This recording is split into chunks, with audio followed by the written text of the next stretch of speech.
How are you supposed to know if the person you are with is right for you? This is the question that we spoke about in the first part of the video. After 7 years in a committed and fulfilling relationship, I found 7 keys that can effectively answer this question for us. The first 3 keys were alignment of values, compatible goals, and family adaptability. You can watch it by clicking a link here on top. So now let's talk about the remaining 4 keys and why the last 2 are absolutely non-negotiable if you're thinking about marriage or a lifelong commitment. So number 4 on the list is fighting elegantly. This is going to be an unconventional opinion, but knowing how to fight can be a real superpower for couples. A disclaimer before we move forward though. When I refer to fighting, I also mean disagreements, difference of opinions, or any form of conflict. Conflict itself doesn't mean something is wrong with your relationship. It just means 2 humans have very different perspectives. And if you never have a conflict, your relationship needs more attention than you think, because one of you is definitely not speaking up. So the real question is, how do you fight? Are there yelling matches, silent treatments, or just passive-aggressive jabs disguised as being honest?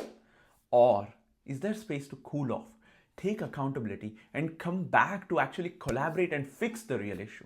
Do you fight about the same thing over and over without ever resolving it? Do your conflicts feel like emotional war zones or like messy but meaningful conversations that end up creating a deeper connection?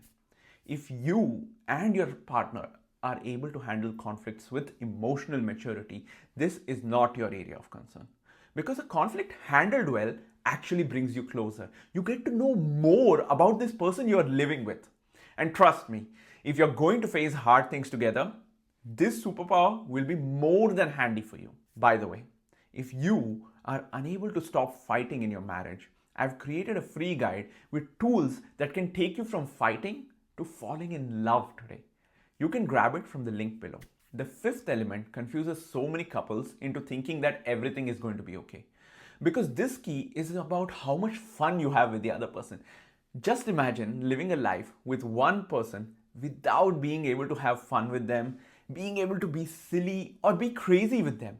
And when I say fun, I mean all kinds of fun. Some of the best couples have this ability to simply be together, do nothing at all, and still find joy in each other's presence. That's real beauty. They effortlessly bring out one another's playful side. It's like watching joy in action. I don't need to say much more because I'm sure you already know how important this one is. But even with all the fun in the world, it can all go horribly wrong if the next 2 keys are missing. The 6th key is the 5 pillars. When I say 5 pillars, I mean characteristics that I see as a must-have in your spouse. No ifs, no buts. These are 5 core characteristics that I recommend you look for. First, safety. Do you feel emotionally and physically safe around your partner? If not, then I request you to leave right now. Safety is incredibly important and it's one that you must not ignore. Second, do they empathize with you? When you're hurting, do they get it or do they just minimize it, dismiss it as if it doesn't matter? Third, do you trust them or do they bend the truth, manipulate or hide things? Do you ever feel like there's more to the picture than what they're actually letting out? If so, you must pay attention to this one.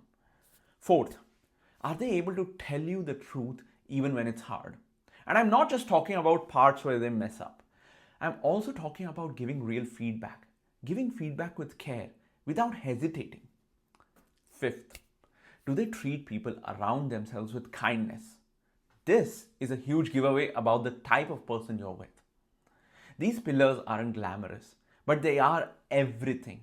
Safety, empathy, honesty, kindness, trustworthiness. And not just someone who speaks about them, but lives by them every single day. Finally, the next key that I'm going to talk about defines it all. Let me ask you this. How does your partner take feedback? Is it something that they regularly seek out themselves? What do they do once they have that feedback? I'm talking about having a growth mindset. If you Google what a growth mindset is, you will see a growth mindset is the belief that your abilities and intelligence can be developed through dedication, effort, and learning. And what does this mean for you? People with a growth mindset tend to embrace challenges and learn from setbacks. That's why the right person is not someone who's perfect. The right person is one who will grow regularly. This person is someone who continues to add to their skills and abilities regularly. The right person will be a joy to watch as you see a better version of them every few years. Their growth will inspire you to grow. That right there, along with the 5 pillars, is the foundation.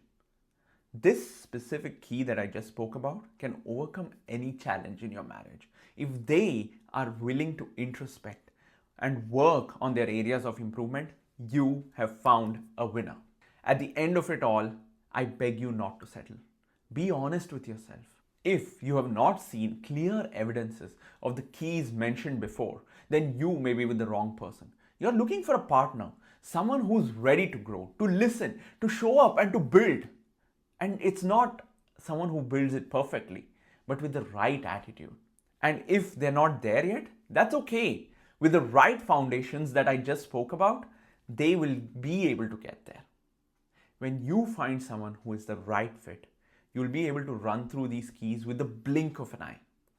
By the way, if you married a person you thought was the one, but you feel stuck now, grab the tools that I mentioned earlier from the link below. Thanks for watching. I'll see you in the next one.